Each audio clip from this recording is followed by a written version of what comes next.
Hello, Daniel. Right, so it's been a while since you last posted a video. What's going on in your last video compared to today? Last video was a year ago, I think, and that was just after we passed the test, the IVA test. So I was pretty happy in that video, and I believe the car was in the workshop and it was completely finished. And in the sense that it was IVA compliant. So a lot's happened since then. If you quickly swing around and have a look to your right, you'll see the whole interior of the car, well, most of it you can see. And the car's been away for the last, what am I going to say, 4 months at paint. We're getting the bodywork done and getting the paint finished. And I've literally picked it up and just had it back in the workshop for about 15 minutes now. So this is, I'm so happy with how it came out, with the colour, the stripes, so this is a Guardsman blue. This is the 1967 colour from the Ford colour chart, and it's the Wimbledon white. And have a quick wander around and have a look. I think it's come out fantastically. It's got about 7 or 8 coats of clear coat on it. What it hasn't had yet is the final wet sand and polish, so you might see some dust bits, just a couple on it. But we didn't want to do that until I've put stuff back together. So if I do any whoopsies, there's more clear on it to be able to take it out. Yeah, it's effectively now where I'm at is a large air fix kit, because all the parts have been fitted, they've been taken out, they've been trimmed, they've been deburred, and they've been powder coated. So you've got a combination of the interior panels scattered all over the RX-7, which is, I know some people won't like the fact that I'm using that as a storage bin at the moment for my parts, but just laying things out so I had some semblance of where they went, because there's no labels or anything, and yeah, it's quite a few different panels, and nothing is symmetrical. So one thing goes in one place. I will work it out. So yeah, right now I am trying to decide what I do. What's the first step in rebuilding? So I'm thinking about when I took it to pieces, the engine was one of the first pieces out, and then all the aluminium panels got taken off. So it will be aluminium panels in around the firewall and the footwells before the block goes back in.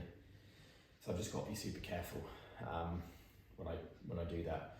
But yeah, for colour scheme, you might notice actually that the bonnet's missing. The bonnet's not here. I'll be picking it up in a few days, purely because I can't transport it myself. I need to have it done carefully. It looks great, which is great. I could potentially drop a picture in here for that. So yeah, the plan is to have, well, if you look at the table there, I've got a couple of the large white firewall parts. So they're all powder coated and look nice. So they will go in under the bonnet. Everything under the bonnet is going to be that, I think it's a satin white, I can't remember what colour I went for. Satin white. You would have seen from the last video all the wheel arch liners and the ducting for the radiator. That's all silver, so that's being powder coated at the moment, like an aluminium colour, so as alley as it can look. Under the bonnet's been painted in an aluminium colour, so when we pop the bonnet, it's obviously a fiberglass car, but it will look as close to original as you can do with just paints. So yeah, that's under the front, under the bonnet, and then inside the car is all matte black panels. You've seen the car together if you've watched previous videos of how all the panels go and what it looks like and kind of what the structure is. So yeah, you'll see I put some of the bits and pieces back together, but until they go in for the final build, all the rivets are black, matte black rivets, so it should look clean. It should look really clean, really nice. And then obviously all the roof lining, A-pillar covers and stuff can go back on, and the trim. What else is there to do? The big thing is going to be rewiring everything and testing it, because as you have a quick look inside the car, you can see that the wiring looms are all, the coiled up one there in the middle is what everything goes forward to the engine, and the lights and all that, so that will go walk back into the cockpit for all the paint. So yeah, there's a lot to redistribute, but I've done it before because I created it, so it shouldn't be too hard. I'm in no rush. Make sure it goes in once and it goes well and it works nicely and properly before it gets closed up, and then things go together for the final time, hopefully. Yeah, and you might notice as well the exhausts, the headers are back on the engine. I painted those myself actually with a very high temperature, 800-degree paint. The only way I could get them white was to do it myself. I did look at Zertex coating, but the quote that they gave me to do it white was a fantastically large number, and it came with a guarantee that it will mark. So the thinking was, I'm not going to waste thousands on getting this whole exhaust system done Zertex to know that it will mark and I can't then touch it up or really clean it. So what I went with was the VHT paint. Did it myself, keyed it all up, obviously, and got it on there, and it's very easy to repair if I, because the side pipes are sitting right out on the side, they will get splattered, they'll get chips, they might get touched with things, and they'll mark up, but I can just drop them off. They're all V-banded, clean them and re-spray them in VHT, and we're talking less than £20 a can. So yeah, we'll just see how it. Can you link that one? Yeah, potentially I might just put a picture of one of the cans. They're in the cupboard. Yeah, it's just available on Amazon's where I found it. I did buy a couple, I think at the beginning I did a couple of tests for what the white that I like the look of, and this white is pretty close. If I pick up one of the V-bands and come to the wheel, it's pretty close, accidentally, to the colour that the wheel inserts are anyway. So that white was never going to be the same as the body Wimbledon white. It was never going to be that way, it wasn't the plan. But the fact that it's very similar to the exhaust is great, because when you look at the side of the car, I don't want multiple different colours of whites. So yeah, should look nice. Okay, so just before we move on to what we're going to try and do today, I'll give you a quick, because I just offered up a part into the back of the car, because I wanted to see what the contrast is going to be like between the actual finished paint and then the panels. So this is just the rear of the car, the boot panel, which is finished matte black, and how it looks. I'm not going to be too rough with it, but how it actually looks finished up against the paint, and I think it looks absolutely amazing. Obviously all the rivets will hold it in place. But this leads me on to what we're going to do today, because my concern now is that we're going to be riveting on bare alley panels into this nice painted finish and edges. So I don't want to introduce any rattles and any kind of movement in the car. So I think what I'm going to do, well, I know I'm going to do it now, is sticky back foam tape, but very thin. Then there's a 0.8 millimeter, then there's a 2 millimeter, etc., etc. So I've got myself a roll of, I think I bought 10 meters of the 0.8 millimeter just to test. So that will get stuck on the back of the alley panels, just above probably where the rivets are, all the way around everything that's going to touch the paint. So when it goes in, and the rivets go down and take it up, the alley, so that foam sheet will take up any potential movement, airflow, just make it as squeak free and as movement free and as kind of soft as I can make it. I think I don't see any downsides to it. If it was the thicker rubber, what's called tape, which I did have a piece of, which was 2 mil, when I tried to put 2 panels together with that and riveted it, it was too much. Like it looked wrong, and then the tape was pushing out in some areas, or they would just introduce a gap. But the 0.8 mil, which we'll see shortly, shouldn't do that. Those panels should go completely together, rivet nicely, and you just can't tell it's there. So yeah, I'm just really happy with how the kind of the matte-ness of this, it's a forged colour actually that it was done in, how it just blends. And the rivets that I bought that were matte black coloured rivets actually are the same colour, and they blend. A bit of dust on some of the sheets where they've been here for a while, but no, it's gonna look great when it's all filled out. And we'll see. I don't know if this video will see the whole rebuild, or we'll put this out to show you what's going on before I finish the rebuild. But yeah, it certainly will start to take shape quite soon, and be able some big panels go in. You'd be like, oh yeah. Anyway, so continue on for what I've just been talking about the backs of the panels and the foam tape. So you'll see this is the 0.8 millimeter foam tape. I've got a roll of sort of 10 meters of it as a tester. So yeah, it's sticky on one side. 0.8 of a millimeter is great, which means when it's on something, it won't fill the gap so much so that they won't go together as they're supposed to. So the plan today you'll see these parts here. This is the this is like the tunnel surround that goes in this area here down the sides of the frame, and then so I'm not going to put it in because I want to scratch it because it's not really there. That'd be in there. So on the back side of it, I'm planning to. This one probably will run straight over the rivet holes, all the way around near the edge, and then the rivets will just poke straight through because there's no resistance to it. It's just a tiny bit of foam, and I should run it all the way around the edges of pretty much all the parts. So when it gets nice and tight up against the firewall, there's no chance of the metal kind of squeaking and any vibration and rubbing. So yeah, that's kind of the point of it. So all of these sheets tend to just go straight against the fiberglass on there. Some of the engine box I put sound deadening stuff, which also works as kind of a heat absorbent, but I don't know how much I really need to do with that, to be honest. I started doing it and then it kind of made it difficult to start making the panels. When you rivet things on, like the tar lining in the back of it, over time does squeeze out. It's got some viscosity to it. So I didn't want that to end up coming out between and showing up and staining all the panels. So yeah, got a bit of sound deadening around the footwell. Let's face it, it's not going to be a quiet car. I don't really think it makes much difference. So yeah, I stopped with those panels on there and I didn't do the whole back of the dash there. And there's a lot of penetrations through it, so I didn't want to do that. So yeah, the whole boot lining you see around the rear arches and in the boot bottom, that's on there because again, that's a large area where we can stop as much road noise as possible.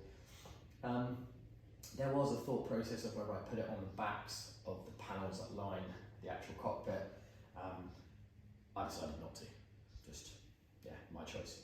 And it's not going to be carpeted, it's just going to be a panel. So yeah, might be a noisy car, but I don't care. I'm just gonna...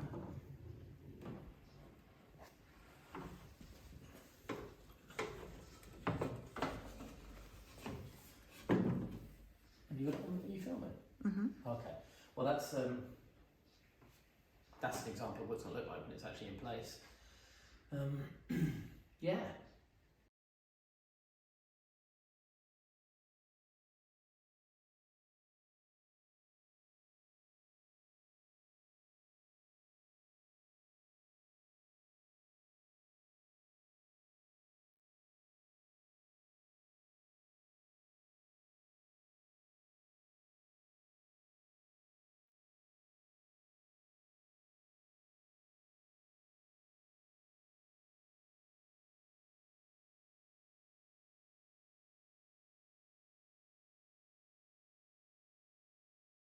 What is everybody doing here?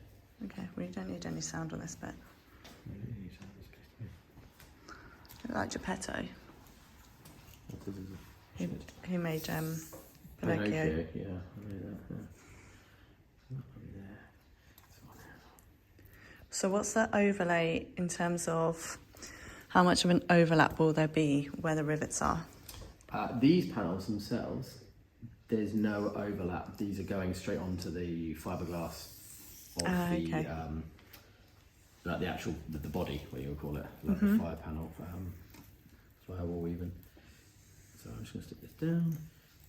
So yeah, this I'm hoping this idea is a smart idea and it pays off. I don't see it can do any harm. The only harm I thought it could do is if I had too thick a foam, that things wouldn't go to where they're supposed to go and they'd hold themselves off and I'd force gaps and everything and it'd look like a gappy set of teeth. But I think because it's so thin, it shouldn't be an issue. I don't want to have that car that squeaks when you're driving around places. Yeah, you get that bad enough in like production cars at times when rubbers dry out and everything, but with so many pieces, and this thing did rattle and squeak a bit when I was doing the test drives. And to be fair, it wasn't properly put together. There was Clico pins holding panels. There was several rivets in as opposed to the full amount rivets in, because I didn't want to rivet the whole thing together to have to drill it out and take it all to pieces when it was done. So for IVA, I was like, oh, it's quite squeaky and bouncy and noisy, but then it made sense because, like I said, it just wasn't properly put together. And that was intentional. It wasn't like, oh, I didn't know what I was doing. Just didn't want to put in hundreds of rivets. to then have to drill them all back out, and they weren't testing. Like, we didn't do a motorway drive or anything. It's just the amount of driving the IVA was minimal actually, which is, we did a couple of laps of the centre. I forget the name of the centre now. A couple of laps of the centre at the end because the examiner wanted to have a drive and see what it was like. So yeah. So I think this should be all right. And the thing is, no one will ever see it. If it does nothing, then no harm, no foul, because you'll never see it. Oh, this is not coming off properly. But if it does something, then I will know it's done something. Oh, actually, I've got a couple of hundred subscribers, I think, haven't I think so. This. I'm recording again now. Oh, okay. That's fine. That's fine. Tell a friend, like, subscribe, follow. Ding my bell. And all that. Check out my other videos. I think that if people are watching these, they most probably will subscribe because it's very niche. And I mean, I would want to see how this turns out. Yeah. So should you. Honestly, my videos have been quite sporadic. I obviously haven't done much in the last year because for 4 months of that it's been at paint. And then after I got the IVA test passed, it was very much a pause. Pause. Oh, we had a baby. Yeah, there was Yeah, that's that thing. so a few things going on that this, mentally it was like, right, cool, the car is now legal. Paperwork took a while to come through. Took me a while to do it. And then he was like, right, that's done. It was almost like, right, tick in the box. And I knew it was going to be quite a struggle. Again, mentally to go, I've got to now take the whole thing to pieces. It was together, it worked, it ran. I didn't like how it looked because everything was raw and but it was together. And then to go, right, let's take this all apart and then start all over again. Bring it back together is exciting at the same time because I get to build it now how I want it to be built. But it was like, oh god. Right, so I'll do one more line on this. So yeah, I think you can kind of see what I'm doing here, just so that where the main contact points and edges, it'll be, yeah, there's going to be a lot of rivets in this car. Too long. How many do you reckon? Actually, that's quite interesting. I could count them. I wouldn't have a clue, because you think, oh, you can't see the floor pans because underneath all that stuff. I remember even in the bonnet, in the boot, sorry. There's in the boot. a lot. There is a lot. I think in this, let me have a quick look. This one panel which I opened up is still in here. There is 1, 2, 3, 4, 5, 6, 7, 8, 9, 10, 11, 12, 21 in that one piece there. The floor pans have got rivets every, oh god, it's 100 mil, possibly less. They're the big rivets as well. The panels that go either side of the prop tunnel, I actually did quite a lot of rivet lines because they're the first ones I made, and I drilled it was like 3 rivets at every 100 mil. I've eased up on that since because it's unnecessary. But yeah, there's a lot of rivets. If I've got holes, they will be riveted. Some of them are long, some of them are short, so you'll make sure the rivet gets the right capture. I don't know if that's the right word for riveting, but capture sounds good. The right depth to make sure you can pin it together. 1, 2, 3, 4, 5, 6. There's just millions, be hundreds Millions. of them. So these will run out very quickly, but I will order only again what I need when I start running through it. Because some areas I had to get really long ones, especially in the boot, to go through from the boot ram brackets that go into the alley panels down the side of the boot, which close in an open air gap. They were quite long rivets to actually get through and then to mushroom inside the fiberglass. So yeah, that'll be I've got the right stuff anyway now. Okay, I might do a couple more of these panels. Okay, what did you want to show me? So I've just put a foam strip. I wanted to offer up one of the pieces in the back, which is one of the most visual paint to aluminium panel gaps, which is down the side. So I've run a piece of foam, the sticky back foam, right down the very edge of it. So if I put it in place now, it's just going to be me holding it. This is that piece there. So the rivet holes are pretty much lined up. So if you look down this gap, obviously when the rivets are in, it'll come up nice and tight. But so before the foam, it'll just be paint straight onto aluminium. And I personally think that the foam will make a nicer, a nicer boundary, nicer edge. What do you reckon? Yeah, that's smart.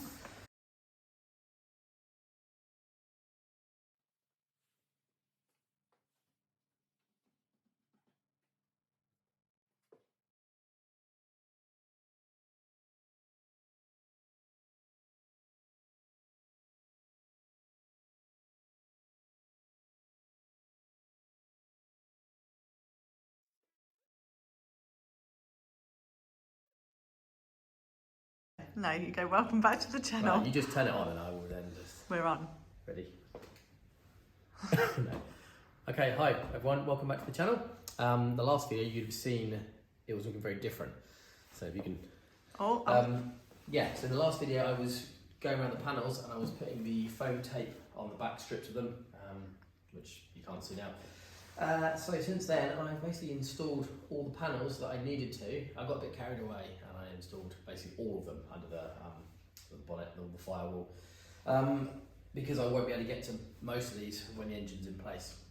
So yeah, I just carried on and fitted them back in, pulled the cabling back through for the wiring that goes forward, looms bit on either side. There's a couple of bits and pieces which are just in loose because I wanted to see the order. Certainly where the plates sometimes overlap that way, sometimes overlap that way. And I don't hold that information in my head as to which ones are which, so I've put a few in place to make sure the ones I put in and riveted were the right way around. So yeah, in general there's these two side plates are still loose. I haven't put on these, whatever you call these ones, and I haven't put on the side one here. All of those don't need to be on before the engine goes in. And I did, we can come to the back maybe, I did put in most of the boot and I riveted the side parts on, and none of the boot floors are riveted down yet. The A-frame's in, so the roll cage is in, but the bolts have just dropped through the holes. They're not physically sort of done up yet, purely because I was waiting for white rivets because I didn't order enough for a while. So I just put this stuff in.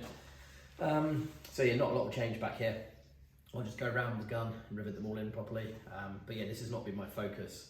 Focus was getting the firewall done, and then the engine can go in, and then once the engine's in, it's the last thing that I need help with to get it in. Then I can go forward and put all the other bits and pieces in, all the radiator, the coolant, all the bits that are scattered around the workshop can go back in, and then once the gearbox is in, and the drivetrain is bolted in, and the drive shaft is back in, prop shaft, I forget which one's which, then I can do the interior. I just need to get to the plugs and switches and bits and pieces with that and be able to get to the bolts before I do the full interior. So I think it'll go quite quickly once this is in. So today,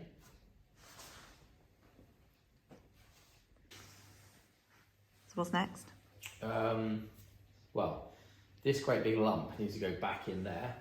I did move it yesterday on the crane from where it was, and that's why there is a piece of line, because the way the gearbox is still attached to it, it's far too difficult to line the engine up and put it onto the gearbox. It's going to go in as a one. It came out as a one, it's going to go in as a one. Yeah, it was lifting very tail heavy in such a way that it was just not sustainable. Like I wouldn't have been able to do it. We wouldn't together wouldn't have been able to do it. So yeah, I just knocked up a piece of rope, and when I lift it, it holds it just a bit tail low, which is fine. So as we get in there, I can slap the line off. She should be at the angle it needs to go in to touch nothing. But I'm just looking at it, thinking how careful I need to be, because the headers are on, they're too hard to get on. It's not worth the hassle that they are to get on when it's in the car, especially as now they're painted with a VHT, very high temperature, white, very easy to mark paint. We'll see how it goes with its heat protection and see if the colour stays. I'm sure it's going to discolour, but I don't mind it discolouring through use, but I don't want it to be chipped and scratched because I've not been careful putting the headers in. And likewise, there's a lot of very clean powder coated panels there that I need to make sure we don't scrape or touch, because I've been very careful so far. I've not scratched or chipped a single piece that I've noticed, and I've done every one. definitely jinxed myself. But no, I haven't scratched any of the car. I've just been very, very careful doing each piece, and I just want to make sure this goes in. Once this is in, it's a big relief. It will be a big relief.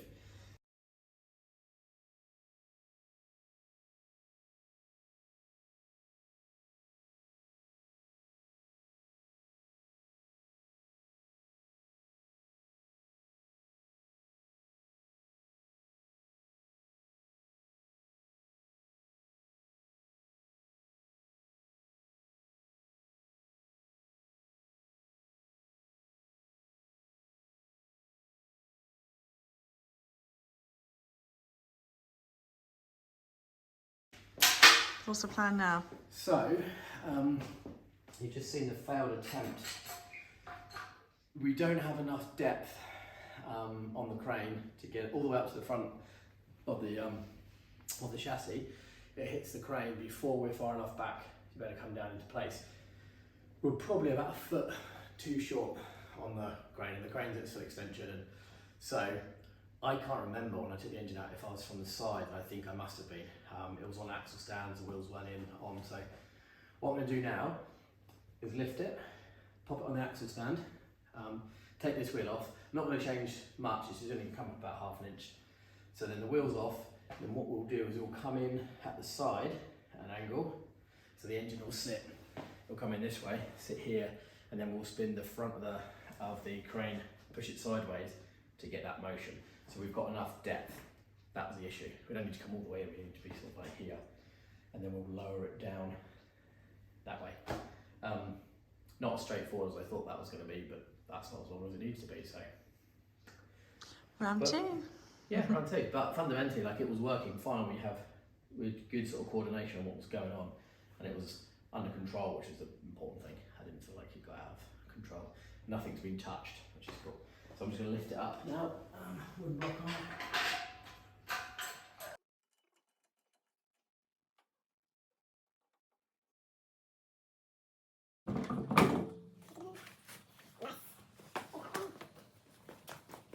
We're unjacking. Unjacked, so we're going to come down on that front.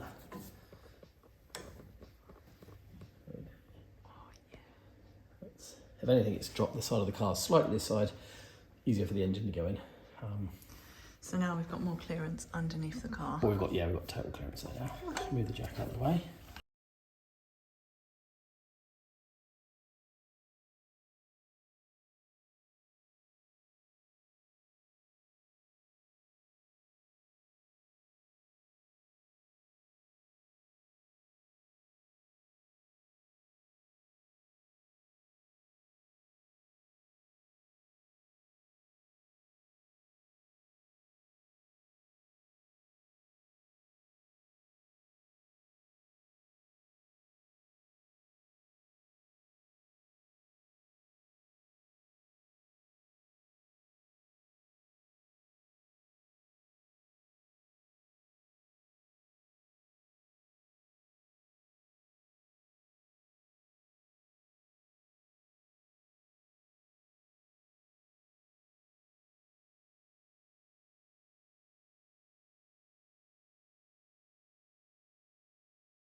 How fun has this been? Oh, 0 out of 100.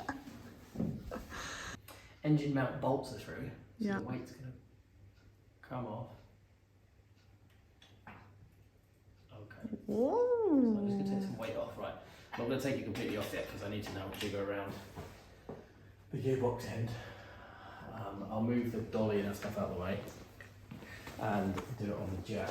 Make sure that this is touching it now. No, so that's all clear, and the starter motor stuff, which had wanted to touch on the way in, is clear.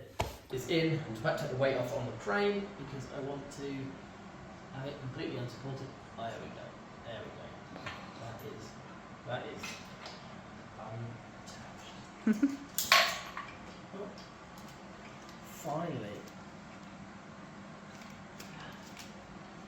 It's definitely a labour of love.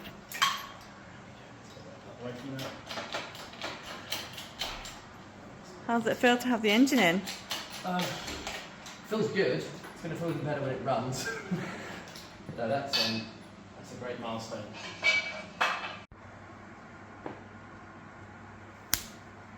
Haha, yeah, boy. God, it can come together a lot faster now.